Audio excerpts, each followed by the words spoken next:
eu acreditava que ele pudesse ter errado na mão durante a semana. Nos treinamentos, São Paulo, eu digo, a carga dele, a intensidade dele, ele passou do limite. E eu chego na segunda-feira hoje com... Mas o Flamengo, ele é um dos times brasileiros o que está muito longe do limite dele, né? Não, nessa temporada ele nem tateou o limite dele. Essa é uma curiosidade. E a gente tem algumas imagens aqui, rapaziada, que meu repórter Gordola fez. Tá aí, ó, Agustin Rossi. É pouco juízo. Na semana passada eu falei do Flamengo, aquele Flamengo contra o Red Bull Bragantino. O Red Bull voou e o Flamengo parado. E eu acreditava que ele pudesse ter errado na mão durante a semana. Nos treinamentos, São Paulo, eu digo, a carga dele, a intensidade dele, ele passou do limite. E eu chego na segunda-feira hoje com um tijolinho a mais de convicção de que isso aconteceu. Por quê? Porque você vai ouvir algumas coisas, novo, né? Você vai ouvir, vai ouvindo, e aí as coisas... Assim, você erra na carga, os caras não aguentam. Não tem jeito. Sei lá. Eu só acho estranho que, assim, o cara não aguenta do primeiro ao último minuto do jogo. Enfim, já falamos muito do jogo contra o Bragantino. Mas o Bragantino estava numa... Não, sem dúvida. E a gente falou isso muito. Não vou entrar no jogo do Bragantino intensidade que era... Mas ali achei que foi um pouco demais para ser desgaste. Ontem deu a impressão de que o Flamengo venceu por inércia. Venceu porque tem um time melhor que o do Santos, mas muito melhor que o do Santos. Isso aconteceu com o Corinthians contra o Santos. Isso. É porque é muito difícil porque não a Vila vencer o Belmiro Santos estava com portas fechadas também. também, se não tinha pressão nem de torcida contra, e a torcida do Santos no alçapão faz a diferença às vezes. É bom o time do Santos. Então. Porque com aquela torcida... talvez fosse uma pressão, né? Eu acho assim, o Flamengo, ele tem um elenco tão bom que essa frase que você usou, eu tenho a impressão que o Flamengo venceu por inércia, acontece muito, e não é de agora. Quer dizer, por que o Flamengo, apesar de ser um time super vitorioso, porque o Flamengo ganha título todo ano, título atrás de título, se você for ver bem, e troca de técnico o tempo todo. Por quê? Porque acho que existe uma percepção de que muitas dessas vitórias que têm acontecido para o Flamengo, elas acontecem na inércia. Quer dizer, qual é a inércia? Na verdade, a inércia não é fácil. Capacidade técnica dos caras. É a capacidade técnica dos jogadores. Se você montou um elenco tão forte, tão bom, que independentemente do jogo coletivo, você acaba conseguindo vencer suas partidas e vencendo até campeonatos. Porque o elenco é muito bom. Mas eu acho que, enfim, você está citando só mais um episódio e de mais uma vitória na inércia. E é claro que o Flamengo tem condições de ganhar todos os campeonatos que disputa. Todos. Mesmo assim, mesmo que na inércia. Vai depender muito dos outros, evidentemente. Mas acho que o que o torcedor quer, e que provavelmente os dirigentes também gostariam de ver, é o time fazendo valer dentro de campo a sua superioridade de elenco. Quer dizer, isso a gente não viu, desde 2019 a gente não viu. O elenco do Flamengo é tão bom e isso está tão claro dentro de campo, que ele é tão melhor que os adversários, que enfim, vai ficar difícil bater. Até o ano passado, em 80% dos jogos. Exato. Agora não está acontecendo mais. O que? A inércia? Não, assim, a qualidade técnica, mesmo em jogos coletivamente mais difíceis, mas não tão bons, quando faltava entendimento tático e tal, mas assim, a qualidade acontece menos individual... Eu acho que o Paulo citou um que aconteceu agora, que acho que foi isso. E eu acho que diz muito também sobre o momento individual dos jogadores, porque você combinava o Gabriel com o Arrascaeta, o Pedro com o Everton. Hoje o volume é menor. Hoje é o Gerson ontem, um gol de Cebolinha. O Gabriel não vai bem, o Pedro não entra bem. Você questiona o Arrascaeta, que acaba sendo sacado, depois entra. Então, as opções acho que são até maiores. Você tem mais opções. Mas você tem destaques individuais menores dentro dos jogos. Ano passado você tinha um Pedro numa boa fase, você tinha um Everton Ribeiro num bom momento. Estamos falando só de jogador de Copa do Mundo. O Arrascaeta que resolvia, o Gabriel, bem ou mal, quando não estava fazendo gol, estava servindo. Hoje você tem o Gerson ontem. Ponto. O Pulgar. É outro tipo de debate de bola. Lucas, não é o cara como um dos destaques da temporada, se não o destaque. Você tem talvez em menor volume esse brilho. Você tinha pelo menos 2 ou 3 brilhos no jogo do ano passado. Times evoluem também do outro lado. Esse ano você tem um brilho, às vezes você tem um segundo. Tem uma oscilação de peças também, porque a gente fica toda hora que o São Paulo troca o treinador, tem uma oscilação de peças também, não só coletiva. Fala pessoal, o Flamengo venceu nesse fim de semana 3-2 sobre o Santos no Campeonato Brasileiro. Voltou à terceira colocação da competição, tem 22 pontos, está a 8 do líder Botafogo, mas há uma preocupação sim no Ninho do Urubu, do técnico Jorge Sampaoli, especialmente com a defesa rubro-negra, que foi vazada 6 vezes nos últimos 2 jogos. Então o Flamengo tem essa preocupação, tem um bom ataque, é o melhor do Campeonato Brasileiro, o mais ofensivo, com 24 gols marcados em 12 jogos, mas a defesa sofreu 17 gols nas mesmas 12 partidas. Para esse jogo contra o Alcas, quarta-feira, no Maracanã, Conmebol Libertadores, último jogo da fase de grupos, o técnico Sampaoli deve fazer algumas modificações na equipe, quem sabe o retorno do Arrascaeta ao time titular. O Arrascaeta foi banco contra o Santos, assim como o Thiago Maia e também o Pedro. É uma estratégia do Sampaoli, foi uma opção técnica, mas também tem uma estratégia aí de acordo com o andamento da temporada. Sábado tem jogo contra o Fortaleza pelo Campeonato Brasileiro, além de quarta-feira, claro, contra o Alcas. Em relação a reforços, Flamengo na expectativa dessa semana já contar com alguns deles no Ninho do Urubu, os já confirmados, claro, Luiz Araújo e o goleiro Rossi. Os contratos passam a valer a partir do dia 1º de julho e só a partir do dia 3, quando se inicia de fato a janela de transferências internacionais, eles vão estar livres, aptos a estrear com a camisa rubro-negra. Muito bem, Jorge Sampaoli pelo Flamengo, então, desde a sua estreia, a gente está vendo aí, foram 11 vitórias, mais 4 empates e 4 derrotas, o aproveitamento então de 64%, foram 40 gols marcados e 22 sofridos, 19 jogos, né? 19 jogos, então, Jorge Sampaoli pelo Flamengo.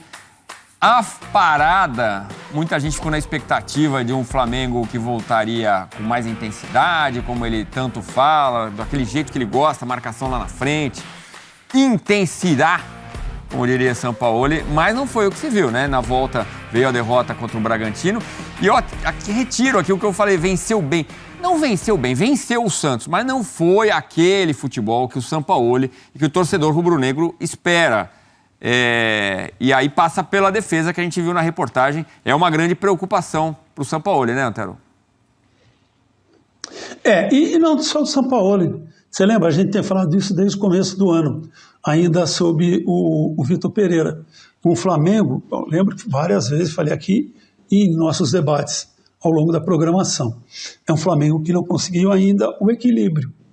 Quer dizer, puxa vida, olhando esses números, há uma diferença grande, né, entre gols marcados e gols sofridos. Ok, para um time que pretende títulos, é melhor que essa diferença se distancie.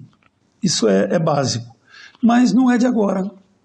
Então já tentou a formação tradicional, formação com 3, formação às vezes até com um a mais fechando o meio, além de alas que voltam a ser laterais.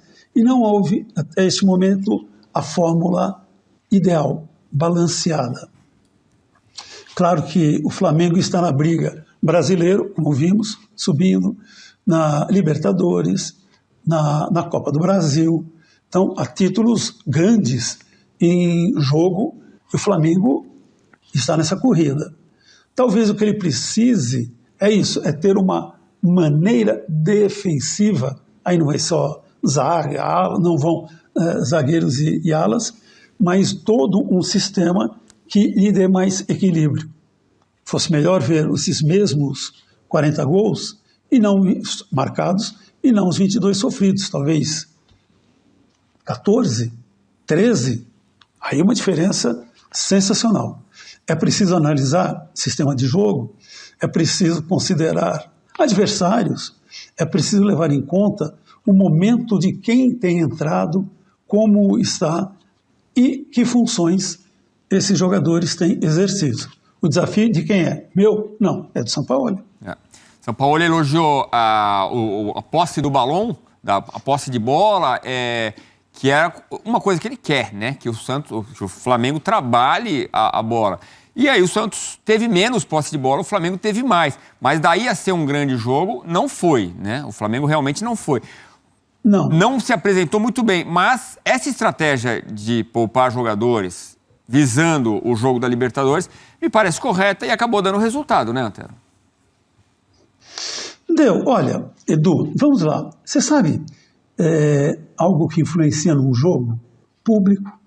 É interessante, né?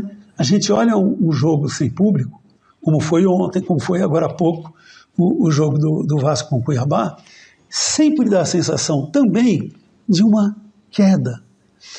O público não é que vai interferir dentro do jogo, mas ao barulho, ao não sei o quê, a pegar no pé do adversário.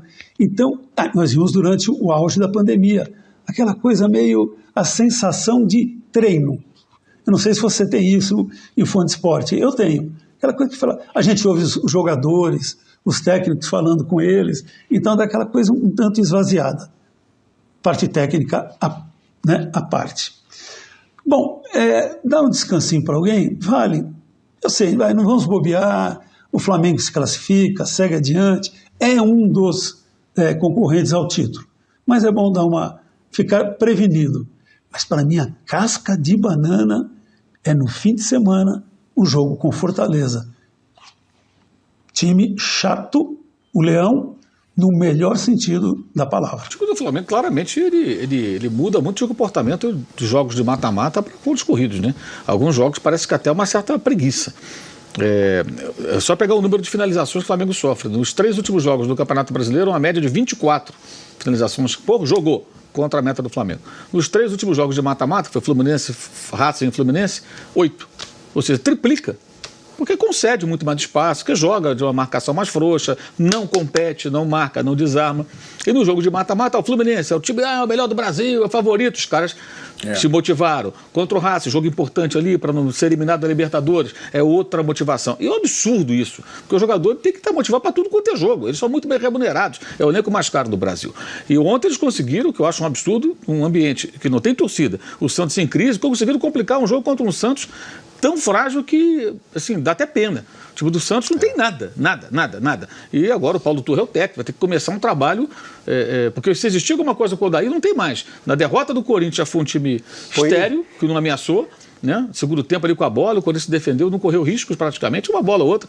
E ontem foi assim, um Santos muito fragilizado. E o Flamengo conseguiu 2 vezes tornar o jogo mais difícil do que deveria.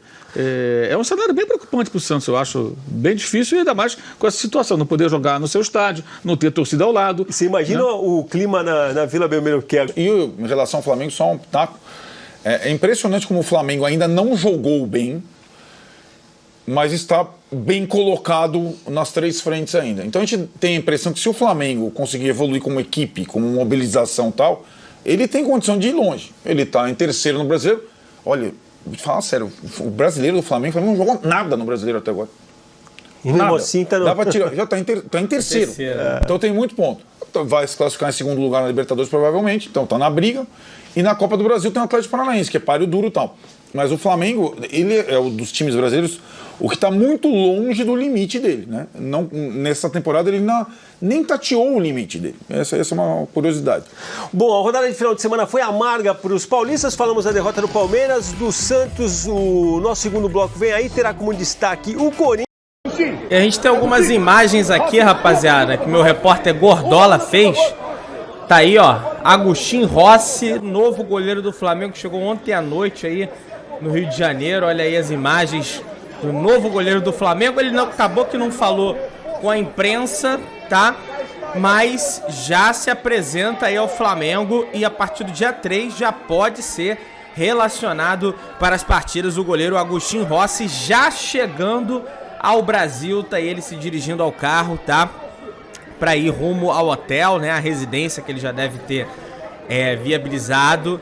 Tá aí. Bom, além da chegada do Rossi, tivemos comentário dos amigos aí, Paulo Calçade, né, falando que o Sampaoli exagerou a mão, rapaz, aí na parte física. Paulo Andrade tecendo um comentário que o Flamengo venceu o Santos por inércia. Realmente, né, mesmo com o time jogando bem mal, né, tem vários bons jogadores pro padrão brasileiro em campo e acaba ganhando o jogo ali no automático, que o que o Mauro falou também é muita verdade, né.